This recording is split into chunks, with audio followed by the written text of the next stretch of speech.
njagala okutangaza ku kyebifaananyi n'obutambi bwange nga ndi n'omukulembeze w'eggwanga Mwami Museveni obusasanidde emitimbagano.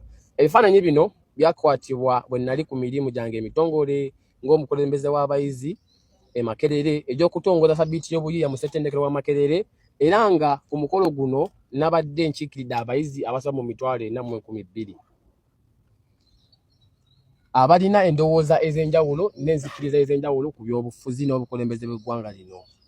Ekyennyamiza bitabudde abamu ku bantu omuli famire yange awamu n'abamu ku bayizi bannange, era ekirala ekyewuunyisa ne bannakigwanyiza abamu abeenoonyeza ebyabwe bakozesezza omukisa guno okusaasaanya obulimba olw'ebigendererwa byabwe ebitamanyikiddwa.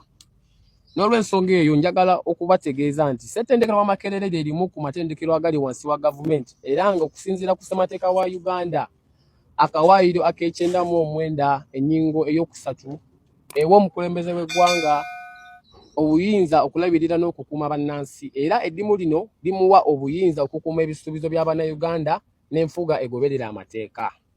Era mu mbeera y'emu omulimu gwange n'obuvunaanyizibwa bwange okulondoola emirimu egikolebwa ku lw'abayizi ba Makerere ng'omukulembeze waabwe, era nga bwe nva ku mulamwa ogwo mba nfuuse nakigwanyizi so si omukulembeze.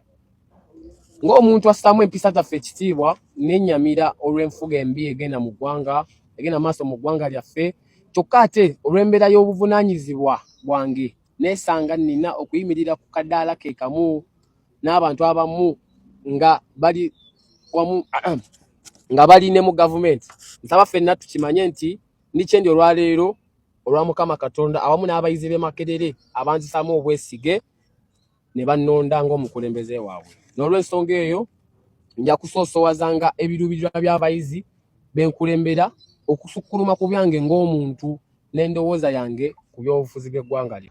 Ndabyeko sitole ya muganda wange mutabani wa Chairman Nyanzi Kyakiru Sentamu, ndabako ne interviews zazzakola naye kamwe ku magezi nga mukulu we ate nga mukwano gwe. Ekisooka mu bulamu bw'ensi eno omuzadde tagulwa. Omuzadde abawanja wulo ne wobo yina ssente, omuzadde tagulwa. Kyakiru amagezi ge nandikuwadde kakkana va mu mawulire era okukola interview taatawo alisigala taatawo. Ffe abaffe munnange baatuvaako naye wootegerera omugaso gwa taatawo ng'amaze kuva mu nsi eno buuza ffe abakiyiseemu. Omwana wa university oba okyali mwana muto nnyo okuba nti olina mu by'olimu, kubanga omwana wa university ekintu kyokka ky'oba otunuulira kuba kusoma. Abo bonna abakuwaga nti ovume taatawo Chairman Nyanzi be balabe baabasooka, kubanga ekyo si kituufu. Olina okuba nti ofuna guidance okuva ewa taatawo, kubanga taatawo ye muntu yekka kwosiku n'akwagaliza, ye muntu yekka asobola okubeererawo nga balala bavuddewo. Bwe Kyakiruka nkubuulire no social media ogiraba, people don't care.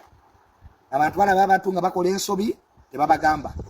Bana bakubira emiziro olwaleero be bantu be bamu abagenda okusekerera, kubanga obwogagirudde president bw'oliko kintu kitono nnyo, kubanga si gwasoose. Makerere akaba ne bagirudde president 89 bonna bamaze kuyomba n'abataata baabwe. So Kyakiru leka abantu baleme kuwabya. You are still a very young man to separate from your dad, and the day your father will live in this world oyinza okugenda ku malaala ago oyagala okwogera naye nga tekikyasoboka. Oyinza okutuulaawo nga taatawo yafa oyagala omukubira essimu naye nga tekikyasoboka. Muvubuka kakkana, va mu mawulire, take a pause and read your books. Bano abantu abasinga obungi boogera bwogezi naye tebasobola kubeererawo wadde eddakiika.